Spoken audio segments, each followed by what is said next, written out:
Good day, mates, to Pop Culture Guy. Today I wanted to show and discuss a bit of the comics I've read so far. I only started reading comic books last year and I only buy them once a month. Always wanted to read comic books, but because of a long history, I always held it back. But because of Linkar's Atop the Fourth Wall comic book reviews, I became interested in reading them. But because I love other things that have long history like Doctor Who or James Bond, I decided to do comic books anyway. First comic, the Star Trek Doctor Who crossover. Loved it.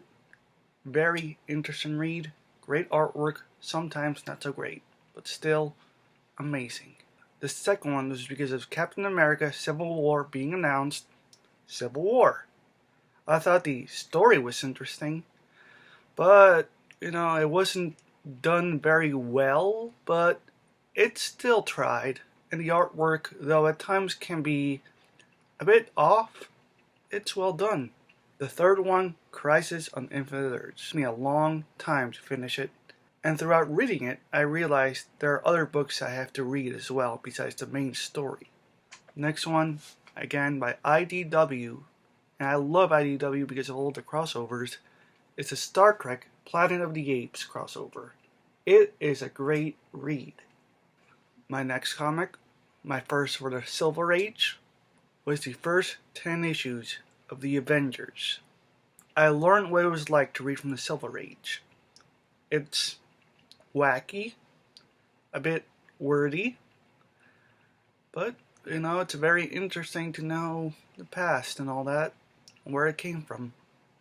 Next one is one that I wasn't expecting to get, and then one that I expected. I will get to it later. It is Batman: The Long Halloween.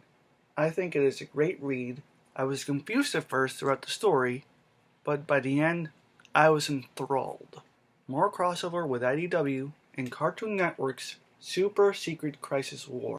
It is a fun read, especially for nostalgia. Some of the dialogue may be a bit weird, but it's fun nonetheless, and I can't wait to get the tie-ins. Next one, Deadpool Kills the Marvel Universe. It's Deadpool. What are you gonna do? Another comic I wasn't expecting, again, get to it later. The Dark Knight Returns. A great, well-written book, and one of the best ever made. My first intercompany crossover. Batman Teenage Mutant Ninja Turtles crossover #1. I'll get each issue separately. It is a fun read if you're a fan of both franchises. My first non-big issue event, Agents of S.H.I.E.L.D. #1. Fun to read and great references to the show. This is the comic that I kept mentioning. It is Batman: The Killing Joke. It is by far one of the best comic books ever written. Inside The Killing Joke was a small story that was part of another big Batman story, The Innocent Guy. It is ominous and just very, very good. Next up, the second issue of Batman Teenage Mutant Ninja Turtles. It is as better as the first, if not more. I know, I'm getting a lot of Batman. Once I finish with this series, I'll get something else other than Batman. And the next one will be New Mutants #98, retitled as Deadpool #1, the very first Deadpool appearance. It is not that perfect.